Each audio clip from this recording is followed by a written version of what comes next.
Welcome to Rsays AITA, where a concerned parent makes a tough decision about their teenager's friendships that has everyone divided. Our next Reddit post is from someone dealing with a parent's worst nightmare, when your child's new friends seem like bad influences and you're not sure how far to go to protect them. My daughter is in soccer camp twice a week since the beginning of the summer. She is 15. She has made 2 new friends, and I do not like them. They have been over my home once, and they were rude, loud, and obnoxious. They made a mess of the house, gave me attitude when I asked them to quiet down. One rolled her eyes at me and started arguing with me. They were blasting music, and money went missing. I had $40 on the counter and it disappeared, so I am not the biggest fan of them. And after that, I didn't allow them to hang out at our home. My daughter was not a fan of this, but still saw them at soccer camp. The soccer camp is next to a plaza, and they allow the kids to get food from the fast food places. I got a call from the coach that my daughter and her 2 friends caused issues at Arby's. She recorded it on her phone. Her 2 friends were heckling the fast food worker and left after causing a mess, dumped their drink all over the ground, and flipped off the worker. My daughter was recording this and laughing along.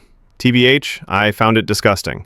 I informed her that she is being pulled out of soccer camp because she can't behave by herself and that she won't be seeing those friends anymore. She was very unhappy about this and said she wasn't an angel either, and that she won't be friends with them just because they are ghetto, and I told her she is correct. They are too ghetto, too loud, too rude, too disrespectful, and I am not allowing her near them. She hasn't talked to me since. I shared this with my sister, and she basically told me I forgot my roots and to let her see the friends. Edit. For more context, I grew up in a horrible neighborhood, and yeah, that type of behavior was common where I grew up. Yes, I do find that behavior ghetto as hell. Also, I am black, my daughter is mixed. Still, think it is super ghetto. Look, this is one of those posts where I'm reading it and I'm like, there's layers here. You know, on one surface level, OP is just trying to protect her daughter from friends who are clearly bad influences. Like, these girls literally stole money from her house, made a mess, were disrespectful, and then went and harassed fast food workers while her daughter recorded it laughing. That's not friend behavior. That's toxic behavior. But then we get to the language choices, and that's where this gets messy. Using ghetto over and over again, even with OP clarifying that she's black and grew up in a rough neighborhood, it still sits weird with me. Like, I get that she's frustrated, and maybe that's just how she talks about certain behaviors, but there's definitely better ways to describe disrespectful, rude behavior without using that specific word repeatedly. Here's the thing, though, and I'm going to be real with you guys. The core issue isn't the language. The core issue is that these friends are genuinely bad news. They stole from OP's house. They harassed service workers. They're influencing her daughter to record and laugh at people just trying to do their jobs. That's not cultural differences or economic differences. That's just being a crappy person. As a parent myself, I totally understand wanting to protect your kid from friends who are going to drag them down. But the way OP went about it created this whole other problem where now her daughter feels like she's being judged for her friendships based on class or background rather than behavior. And that's probably why the sister is telling her she forgot her roots. I think OP needed to focus the conversation on the specific actions, the stealing, the disrespect, the harassment, rather than using loaded language that made it sound like she was judging these girls' entire existence. The daughter's probably not even hearing the real message about behavior because she's stuck on feeling like her mom is being classist. This is definitely a situation where the intention was right, but the execution was rough. OP gets 1.5 out of 5 buttholes for the language choices, but the friends, those girls get a solid 4 out of 5 buttholes for being genuinely terrible influences. Our next Reddit post is from, am I Tabia telling our parents my brother had a child outside of his marriage? So, my brother has been trying to go into business with my husband. It hasn't worked out for various reasons, but he finally had an idea that my husband thought would be successful. The thing is, before my husband goes into business with anyone, he does an extensive background check on them. I'm not sure if he made my brother aware he was going to do a check or not, but it's now he found out that my brother has a daughter outside of his marriage. I had no idea this child existed, and my husband warned me. I shouldn't say anything, but I couldn't just not tell my parents. So I told them a few days ago. They were as shocked as me, as they also had no idea this child existed, and they immediately confronted my brother about it. Turns out his wife is fully aware, but said she would leave if he tried to include his daughter in the family, which is why neither one of them told any of us about her. My parents want to meet her and include her in our family, but my sister-in-law is threatening to leave if that happens. So my brother won't give them her mother's contact information. They want my husband to find out for them, but he's refusing to get involved, so everything's a shit show right now. I personally want to meet my niece, so I've told my husband if he doesn't give me the information, I'll ask his friend he uses for background checks myself, which has caused multiple fights between us. My brother hates me right now and is blaming me for his potential divorce, but I don't think it's fair as I didn't know my parents would immediately confront him. Am I Tavia? Look, this is absolutely wild. So we've got a secret kid situation, which is already a massive red flag. But what really gets me is the sister-in-law basically saying it's me or the kid. Like, yo, that's a child we're talking about. A whole human being who didn't ask to be born into this mess. And the brother just went along with it. Dude, that's your daughter. Like, I'm trying to wrap my head around how you just pretend an entire person doesn't exist because your wife said so. What kind of mental gymnastics do you have to do to justify that? And now he's mad at OP for exposing the situation? Nah, man. You created this disaster. Own it. But here's where OP loses me a little. Threatening to go behind her husband's back to get the info? That's going to cause some serious trust issues in her marriage. I get that she wants to meet her niece, but she's about to blow up her own relationship over this. The parents aren't saints either, though. Yeah, they want to meet their granddaughter, which is sweet, but immediately confronting the brother after OP told them, that's just poor impulse control. And can we talk about how this whole thing started because of a business background check? That's actually hilarious in the worst way possible. Like, your secret gets exposed because your brother-in-law is being responsible about business partnerships. It's like something out of a dark comedy where the universe just decides to expose all your lies at once. The real victim here is that little girl who's being treated like some dirty secret. She's going to grow up knowing her dad's family kept her hidden away like she was something to be ashamed of. That's going to mess her up for life, and honestly, that breaks my heart. This whole situation reminds me of those family secrets that just explode one day and destroy everything. You can only keep a lid on something this big for so long before it all comes crashing down. And the longer you wait, the worse the fallout is going to be. What really bothers me is that the brother is acting like OP is the villain here when he's been lying to his entire family for years. Like, bro, you don't get to be mad at someone for telling the truth about your mess. The sister-in-law, man, I've seen some controlling behavior in my time. But forcing your husband to completely cut off his own child? That's next-level manipulation right there. She's basically holding their marriage hostage to make sure this kid stays erased from their lives. Here's the thing, though. Secrets like this always come out eventually. Always. Whether it's through a background check, social media, or just running into someone at the grocery store, the truth has a way of surfacing. Final ratings. OP gets 1 out of 5 buttholes. You had good intentions, but terrible execution. The brother gets 4 out of 5 buttholes for abandoning his kid and lying to his family for years. The sister-in-law gets 5 out of 5 buttholes for making a child choose between having a relationship with her father's family or her father's marriage. That's just evil. Our next Reddit post is from, am I the for telling my friend I don't want to end up like her after she told me to lower my standards? I met Rachel 3 years ago in university and we became friends. For context, I have never dated before and I am quite picky. I don't automatically call any romantically friendly man a boyfriend unless I know him well. I think it's fine to be picky, and this is enough for me. In contrast, Rachel has had a lot of boyfriends and doesn't like to single her whole life. She met her husband Max 5 years ago in one of her classes and they quickly began dating. He isn't the most pleasant guy to be around me, and they had quite a few big arguments during the relationship. He even tried to hit him once, but he defended himself about it by saying he was probably just trying to better me up to help him with homework. He has told some sexist jokes in the past too. Whenever they fought, I always told Rachel that she deserved better and to break up with him, but in the end they always made up. He proposed to her after 1 year and they got married 4 months ago. However, after they moved in together in the flat that Rachel's parents pay the rent for, it became even worse. He would yell and call her stupid, and when I asked her about it, she acts like it's fine and no one has anyone, and whenever she tries to talk to him about it, Max tells her to stop complaining about quote-unquote wife's duties. So, a few days ago, Rachel asked me if I would like to go on a date with one of her friends from high school who is single and is looking for a relationship. I've never been on a date before, so I went to a nice restaurant. The guy never asked me a single question about myself back, and after I got tired of coming up with questions about him, we just sat the rest of the meal in awkward silence. We split the bill, and after he walked me to the bus stop, he tried to kiss me. I declined as politely as I could and went home. The next day, I met up with Rachel. Apparently, she's already heard about how the date went from her friend. She asked me why I rejected him. I told her the reasons I mentioned before, and that I didn't really like the guy. Then she rolled her eyes and said, I need to lower my standards. She said that not everyone can be perfect, and that may be my only chance to date, and if I continue like this, that I'll end up forever alone. Even though she knows I'm fine without a relationship, also I'm not insecure about my appearance, but hearing my friend say that about me hurt. I got angry and said, better to be forever alone than end up like you, with a husband that doesn't respect me. She started crying and said that I'm being rude when she's just trying to look out for me, and we haven't talked or spoken since. Honestly, I'm not sure if I want to salvage this friendship after finding out this is how Rachel feels about me all this time.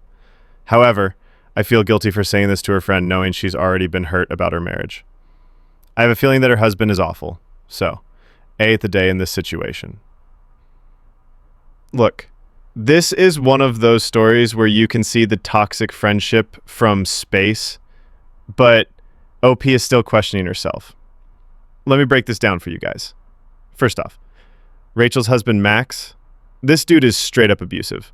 He's calling her stupid, yelling at her, making sexist jokes, and talking about, quote, wife's duties like it's 1950. And Rachel has been so beaten down by this relationship that she's convinced herself this is normal. That's textbook emotional abuse right there. But here's what really gets me. Instead of Rachel recognizing that her situation is messed up, she's trying to drag OP down with her. She's basically saying, hey, you should settle for trash like I did because being alone is worse than being disrespected. That's not friendship. That's misery loves company. OP went on one date with a guy who didn't ask her a single question about herself and tried to kiss her without consent after an awkward dinner. And Rachel's response is, lower your standards? Yo, those aren't high standards. Those are basic human decency standards. Wanting someone who shows interest in you as a person and respects your boundaries isn't being picky. That's having self-respect. The fact that Rachel immediately called her friend to get details about the date also shows she's weirdly invested in OP's love life. Like, why are you so pressed about your friend not wanting to date someone boring? Now, was OP's comeback harsh? Absolutely. Better to be forever alone than end up like you is brutal. But honestly, sometimes people need to hear the truth, even when it hurts. Rachel has been normalizing abuse and then trying to pressure OP into accepting the same treatment. What really bothers me is that Rachel is so deep in her toxic marriage that she can't see how messed up her advice is. She's telling OP to accept less because that's what she did, and now she's trying to justify her own bad choices by convincing others to make them too. As someone who's seen friends stay in terrible relationships, this hits different. You watch them slowly lose themselves, make excuses for their partner's behavior, and then they start giving you relationship advice based on their dysfunctional normal. It's heartbreaking, but also incredibly frustrating. OP shouldn't feel guilty for having standards. The whole "you'll end up alone" threat is manipulation tactics 101. Our next Reddit post is from AITA for telling my girlfriend I don't want to go to the grocery store after work. So I work 12-hour shifts, and I mean actual 12-hour shifts, not like, oh, I stayed late, but literally scheduled for 12 hours. My girlfriend works 8 hours, max, and often it's more like 4, depending on if she gets flexed or not. At least once a week, she asked me to stop by the store on my way home and grab kombucha, only she drinks it, or pick up other stuff like beer. Due to Coke or snacks, she went grocery shopping last week and says she forgot an item or so. Considering I leave before her and get home after her at the end of my day, I finally started telling her no, and I am upset to be the one doing this. Wait, let me back up, because this is more complicated than it sounds. So I've been with my girlfriend for about 2 years now, and honestly, most of the time things are pretty good between us. But this one thing has been driving me absolutely insane, and I think I finally snapped last week. She works this part-time job at a clinic or something. I'm not even entirely sure what she does there because she's always vague about it, but whatever. The point is she has flexible hours and sometimes gets sent home early. Meanwhile, I'm working these brutal 12-hour shifts at a manufacturing plant. I leave the house at 5:30 a.m. and don't get home until after 7 p.m. most days. So picture this. I'm dead tired. My feet are killing me. I just want to get home and collapse on the couch. But almost every single week, without fail, I get a text around 6 p.m. when I'm about to leave work. Hey, babe, can you grab some kombucha on your way home? I'm craving it. And look, I get it. Sometimes you forget things at the store. But this isn't a one-time thing. This is every single week. It's always kombucha, which only she drinks. Or she'll be like, oh, and can you grab some beer too? Or we need more chips. The thing that really gets me is she'll say stuff like, I went grocery shopping yesterday, but forgot to get XYZ. Like, how do you forget the main thing you drink every day? And why is it always my job to fix it? Last week, I finally had enough. She texted me the usual, can you stop by the store message, and I just lost it. I told her I'm exhausted, I work twice as long as she does, and I'm sick of being the one who has to run errands after my long-ass days while she's been home for hours already. She got really upset and said I was being selfish, that it's just a quick stop and couples are supposed to help each other out. But I'm like, where's the helping each other out when I'm the only one doing it? Now she's giving me the silent treatment, and I'm wondering if I'm being a complete asshole here. Maybe I should just suck it up and stop at the store? But I'm so tired of feeling like her personal errand boy, you know? Okay, so let me break this down for you guys, because this is a perfect example of what happens when people don't communicate about expectations in relationships. OP, I'm going to be real with you. You're not wrong for being frustrated. Working 12-hour shifts is brutal, and coming home to constant requests for grocery runs would drive anyone crazy. The fact that she works flexible hours and gets home before you makes this even more irritating. But here's the thing. This could have been solved with a simple conversation months ago. Instead of building up resentment and then exploding, you could have said, hey, I'm really tired after work. Can we figure out a better system for grocery runs? That said, your girlfriend's reaction is telling me she's gotten way too comfortable with this arrangement. The fact that she called you selfish for not wanting to run errands after a 12-hour shift, that's some audacity right there. As someone who's been in relationships, I can tell you that the quick stop excuse is BS. Nothing is quick when you're already exhausted. And the pattern here, forgetting the same items every week, sounds less like forgetting and more like learned helplessness. Look, relationships are about compromise, but this isn't compromise. This is one person doing all the inconvenient tasks while the other person benefits. That's not sustainable. My advice? Sit down and have an actual conversation about division of labor in your relationship. Maybe she handles grocery runs since she has flexible hours, or you alternate weeks, or you do one big shopping trip together on weekends.